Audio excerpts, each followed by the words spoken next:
દિવાળી પૂરી થઈ ગઈ કાંતામાને હવે કેમ ઘરે જાય હે? તો વાત જાણે એમ છે કે કાંતા કાકીના દીર એટલે કે મારા કાકાનું બોલમણું રાખેલું એટલે લઈ જાય હે ખબર કાઢવા માટે, અને ભેગા મારા ભાભીને લઈ જાય. એમને ટાટા બાય બાય કહીને આપણે લેવાનું હતું બીજા દી ઘરનું કામ. હા મમ્મીની દિવાળી હજુ જઈ નહીં, કેમ કે હવે શિયાળો નજીક આવે એટલે મમ્મી એમ કે ઘરના ગોદડા બધા પાડી દેવો એટલે ફટાફટ લાગી ગયા અમે કામે. આ નવી સિરકું ખાલી અમારા ઘરે આવતા મહેમાન માટે જ છે, અમારા માટે અમને ખાલી મમ્મીની હાડીને બનાવેલા ગોદડો ઓઢવાનો હોય. હવે ફટાફટ કામે લાગે છે ને કે મમ્મી જે ભાઈ બોલશે જેમ કે જવાનું હોય જો આપણે દર્શન કરવા માટે. સેટિંગની અંદર હતા એટલે બધા ગોદડા પાડી દીધા ને હવે ફાઇનલી આપણે જવાનું શીતળપાળના મંદિર દર્શન કરવા માટે. 4 વાગી ગયા ને ચા પીવાનો ટાઈમ થઈ ગયો, ફટાફટ ચા બનાવીને પી લીધી છે ને નીકળી પડ્યા અમે શીતળપાળના મંદિર દર્શન કરવા માટે. ને આ મંદિર ફાટક સાઈડ આવેલું છે ને અવારનવાર ટ્રેન જતી હોય છે, જોઈ લો તમે ટ્રેન કોઈ દિવસ જોઈ નહીં હોય.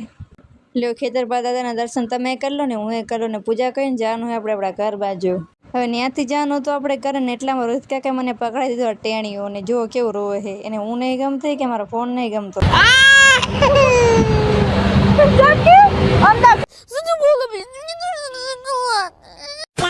ટેણીયાને એના ઠેકાણે પકડી દીધું ને આપણે નીકળી પડ્યા ઘર તરફ. હાલો હવે તમે લાઈક એન્ડ ફોલો કરી રાખો, મળીને નવો વ્લોગ મને 4 કેમ આપણે થોડાક જ ખોટા જલ્દી પૂરા કરાવો.